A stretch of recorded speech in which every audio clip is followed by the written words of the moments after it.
UP के बहराइच में फिर भड़की हिंसा, लोगों ने दुकानों और घरों में तोड़फोड़ की।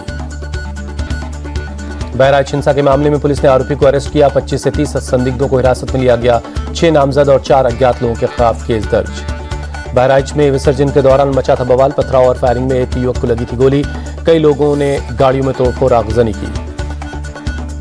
मुस्लिम समुदाय के घर के सामने से दुर्गा पूजा विसर्जन जुलूस निकाले जाने के दौरान हुआ विवाद। पथराव के बाद मामला बढ़ा। मौके पर पहुंची कई थानों की पुलिस और पीएसी के जवान। बहराइच में मूर्ति विसर्जन में बवाल के बाद एक्शन। थाना अध्यक्ष हरदी एसके वर्मा सस्पेंड। चौकी इंचार्ज महसी शिव कुमार भी सस्पेंड। लापरवाही बरतने पर कई पुलिस वालों के खिलाफ कार्रवाई। बहराइच में बवाल के बाद बढ़ा तनाव। रामगोपाल मिश्रा के शव के साथ धरने पर बैठा परिवार। मौके पर डीएम और पुलिस के बड़े अधिकारी मौजूद। बहराइच में मूर्ति विसर्जन के दौरान हुई हिंसा पर बोले एसपी नेता एसटी हसन, दूसरे समुदाय पर पत्थरबाजी करना पूरी तरह से गलत। ऐसे लोगों के खिलाफ सख्त कार्रवाई होनी चाहिए। बहराइच में एक युवक की मौत के बाद बवाल पर बोले डिप्टी सीएम ब्रजेश पाठक, कहा कानून से खिलवाड़ की किसी को इजाजत नहीं। दोषियों के खिलाफ कड़ी कार्रवाई होगी। कौशाम्बी में शनिवार को हुए बवाल के बाद प्रयागराज रेंज के एडीजी और एआईजी मौके पर पहुंचे। हालात का लिया जायजा। गांव में पैदल गश्त कर अधिकारियों ने लोगों से बातचीत की। सभी को सुरक्षा का भरोसा दिया।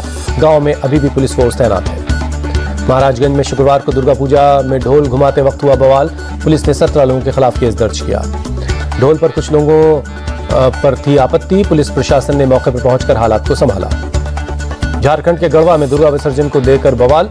विसर्जन के रास्ते को लेकर पुलिस और लोगों के बीच झड़प हुई। पथराव में कई पुलिस वाले जख्मी हुए। गांव वालों को भी चोटें आई हैं। रांची में कारोबारी विजय अग्रवाल के घर ईडी की छापेमारी। मनी लॉन्ड्रिंग के मामले में एजेंसी ने रेड की। रांची में 20 जगहों पर ईडी की छापेमारी। जल जीवन मिशन से जुड़े मनी लॉन्ड्रिंग केस में हुई कार्रवाई। आईएएस मनीष रंजन के ठिकानों पर भी छापेमारी। बाबा सिद्दीकी हत्याकांड में आरोपियों को आमने सामने बिठाकर होगी पूछताछ। आरोपी प्रवीण लोणकर को कोर्ट में किया जाएगा पेश। पुलिस करेगी कस्टडी की मांग। बाबा सिद्दीकी मर्डर केस में आरोपी जीशान के डॉजियर से बड़ा खुलासा। लॉरेंस बिश्नोई गैंग से जीशान का था सीधा कनेक्शन। जीशान के डॉजियर में सौरभ महाकाल का भी नाम। सिद्धू मूसेवाला हत्याकांड में भी था सौरभ का नाम।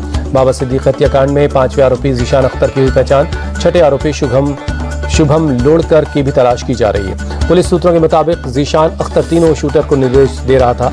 जीशान ने किराए के कमरे समेत दूसरे लॉजिस्टिक सपोर्ट मुहैया करवाए। मुंबई क्राइम ब्रांच के मुताबिक मौके वारदात पर 3 शूटर मौजूद थे। 2 पकड़े गए। फायरिंग करने वाला तीसरा हमलावर शिव कुमार गौतम को पकड़ने के लिए टीमें काम कर रही हैं। 21 अक्टूबर तक पुलिस कस्टडी में भेजा गया। बाबा सिद्दीकी मर्डर केस का आरोपी गुरमेल सिंह। क्राइम ब्रांच करेगी पूछताछ। बाबा सिद्दीकी केस में पुलिस को शक है कि हमले में बाबा सिद्दीकी के बेटे को भी जान से मारने की योजना थी। पिता के आने से कुछ देर पहले ऑफिस से निकल गए थे जीशान सिद्दीकी। पुलिस को कुछ अंदर के लोगों पर मुखबिरी का शक है। बाबा सिद्दीकी की जानकारी हमलावरों को दी गई थी, जिससे खेरवाड़ी जंक्शन पर वो समय से पहुंचे थे। बाबा सिद्दीकी और उनके बेटे जीशान से जुड़े जगहों की रेकी करने के लिए हमलावर रोज पहुंचते थे बांद्रा। ज्यादातर ऑटो का इस्तेमाल करते थे। पुलिस सूत्रों के मुताबिक कॉन्ट्रैक्ट किलिंग का है बाबा सिद्दीकी का मामला। इंस्टॉलमेंट में 2 लाख रुपए दिए गए और भी पैसे देने का वादा किया गया था। आरोपियों को लेकर मुंबई पुलिस का खुलासा। पिस्टल के साथ मिर्च स्प्रे भी लेकर पहुंचे थे आरोपी। शूटर शिव कुमार, धर्मराज कश्यप और गुरमेल सिंह की तस्वीर आई सामने। जुहू बीच पर कुछ दिन पहले फोटो खिंचवाई थी। भारी सुरक्षा के बीच बाबा सिद्दीकी के घर पहुंचे सलमान खान। परिवार को दी सांत्वना। बाबा सिद्दीकी के परिवार से मिला सलमान खान का परिवार। सोहेल खान और बहन अर्पिता ने भी बात की। महाराष्ट्र के सीएम एकनाथ शिंदे बोले, बिश्नोई गैंग हो या कोई और गैंग, हम किसी को नहीं छोड़ेंगे, कड़ी कार्रवाई करेंगे। संजय राउत ने शिंदे सरकार पर साधा निशाना। बोले, जब से ये सरकार आई है मुंबई में गैंगवॉर और अंडरवर्ल्ड की ताकत बढ़ी है। इस सरकार के पीछे अंडरवर्ल्ड की ताकत है। चुनाव से पहले महाराष्ट्र सरकार का बड़ा फैसला। मुंबई से जुड़े सभी 5 बूथ टोल फ्री किए। कैबिनेट ने दी मंजूरी। अगले महीने नवंबर में महाराष्ट्र विधानसभा के चुनाव मुमकिन है। 1-2 दिन में चुनाव आयोग तारीखों का ऐलान कर सकता है। दिल्ली में कांग्रेस अध्यक्ष मल्लिकार्जुन खड़गे के घर महाराष्ट्र कांग्रेस की बड़ी बैठक। आगामी विधानसभा चुनाव को लेकर चर्चा। राहुल गांधी, केसी वेणुगोपाल, नाना पटोले, पृथ्वीराज चौहान समेत कई नेता मौजूद हैं। दिल्ली पुलिस की स्पेशल सेल और गुजरात पुलिस का बड़ा एक्शन। गुजरात के अंकलेश्वर में अवकार ड्रग्स लिमिटेड कंपनी की तलाशी में 518 किलोग्राम कोकीन बरामद हुआ। अंतर्राष्ट्रीय बाजार में कोकीन की कीमत 5000 करोड़ रुपए है। पूरे मामले की जांच की जा रही है। दिल्ली में हुई रेड के इनपुट के आधार पर गुजरात पुलिस ने अंकलेश्वर में रेड की। 1 अक्टूबर को दिल्ली में 2000 करोड़ की ड्रग्स बरामद हुई थी। अंकलेश्वर में 518 किलोग्राम ड्रग्स बरामदगी पर बोली कांग्रेस नेता मुमताज पटेल, हम उड़ता पंजाब की बात सुनते थे, लेकिन अब उड़ता गुजरात होता जा रहा है।